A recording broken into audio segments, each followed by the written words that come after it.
Chers frères et sœurs dans le Christ, Shalom. Aujourd'hui, jeudi 30 octobre 2025, l'Église Notre Mère célèbre la 30e semaine du temps ordinaire.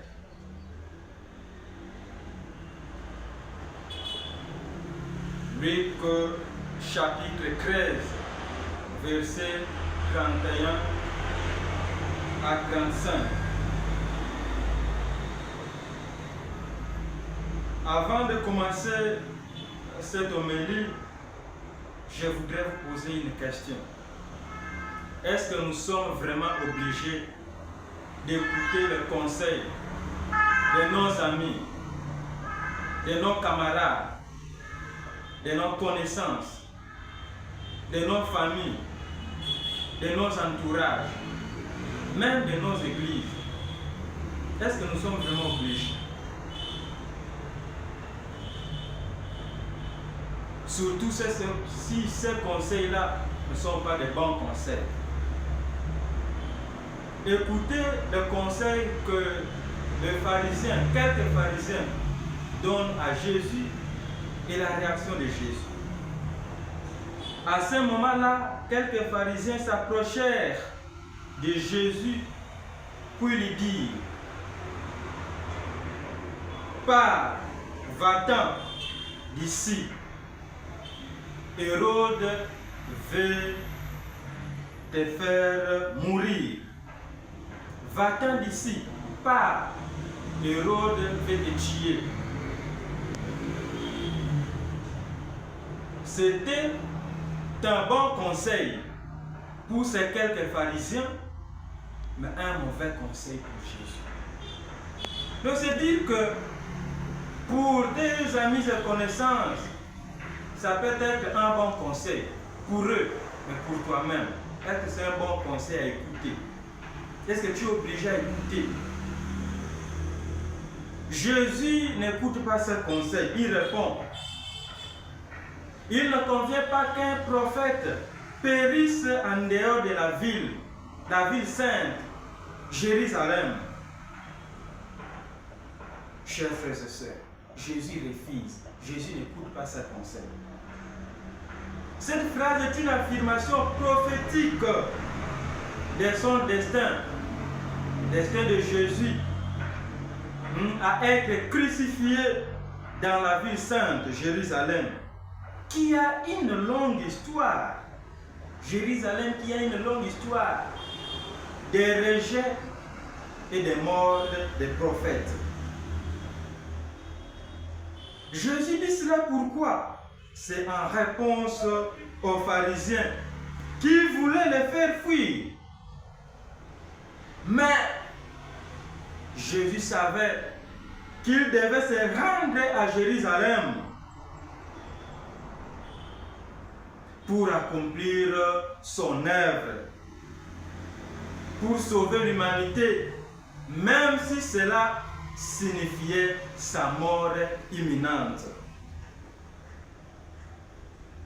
Jérusalem, ville où son destin devait être réalisé. Jérusalem, terre de son accomplissement. Jérusalem, ville de sa réussite. Jérusalem, ville de son élévation. Jérusalem, ville de sa gloire. Jésus refuse leur conseil.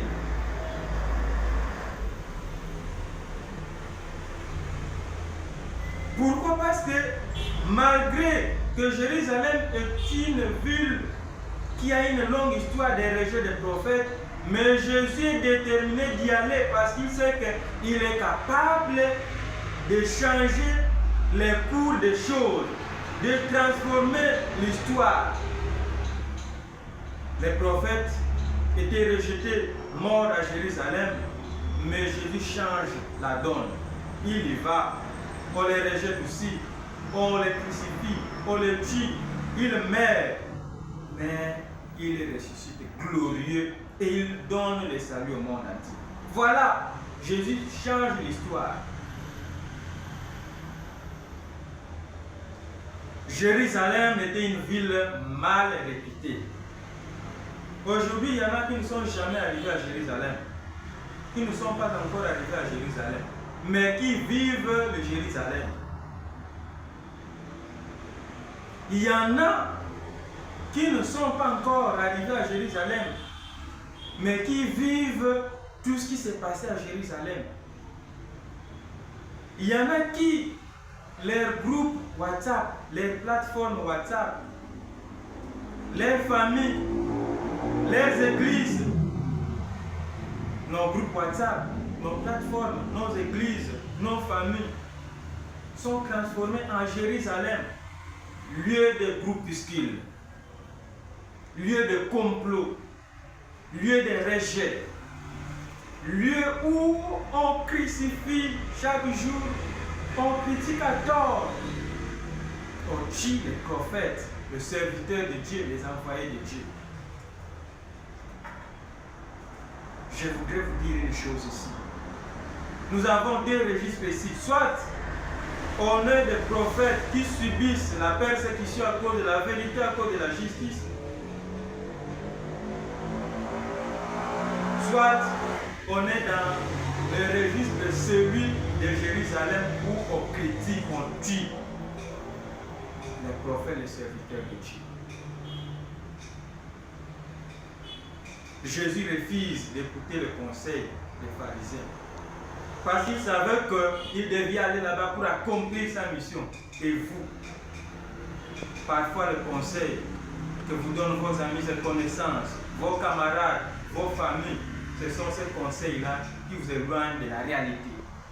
Ce sont parfois ces conseils-là qui font en sorte que vous n'atteigniez pas vos objectifs.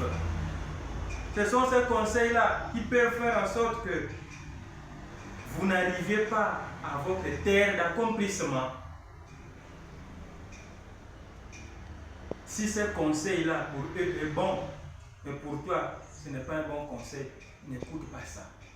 Parce qu'on te dit qu'il ne faut pas te marier là-bas. Pour eux, c'est un bon conseil, mais pour toi, c'est un mauvais conseil, n'écoute pas ça. Tu n'es pas obligé d'écouter ces conseils, leurs conseils. Shalom. Et Jésus a accepté parce qu'il devait transformer l'histoire, changer l'histoire. Toi aussi, si tu es déterminé à atteindre ton objectif, tu peux créer l'exception pour transformer l'histoire de ta famille, pour transformer l'histoire de ton clan, pour transformer l'histoire de ton église, pour changer la donne. Mais il faut faire en sorte que Dieu soit avec toi. C'est ce que Saint Paul dit en Romains chapitre 8, verset 31b à 39. Si Dieu est pour nous, qui sera contre nous? Si Dieu est pour nous, rien ne peut nuire, ni nous séparer de l'amour de Jésus-Christ. Car sa présence garantit notre victoire sur toutes les épreuves. Cette affirmation repose sur l'idée que Dieu a déjà fait le sacrifice suprême de son Fils unique Jésus-Christ pour nous et qu'il ne peut nous refuser rien de plus. Saint Paul nous donne une assurance. Si Dieu est pour nous, personne ne sera contre nous. Rien ne sera contre nous. Dieu est notre protecteur. Dieu est notre garantie. Il nous rassure de sa sécurité. Il nous rassure de sa protection. Et toutes les adversités humaines ne peuvent nous vaincre, ne peuvent rien contre nous.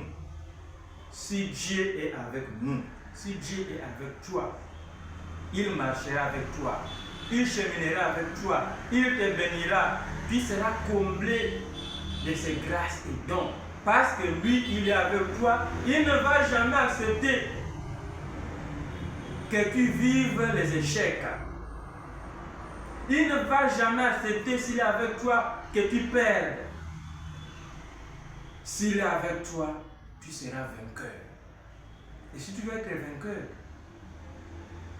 il faut jamais écouter les mauvais conseils. Il faut chercher à atteindre ton objectif. Il faut chercher à cheminer avec Dieu, que Dieu chemine avec toi et ne te sépare jamais de son amour. Amen.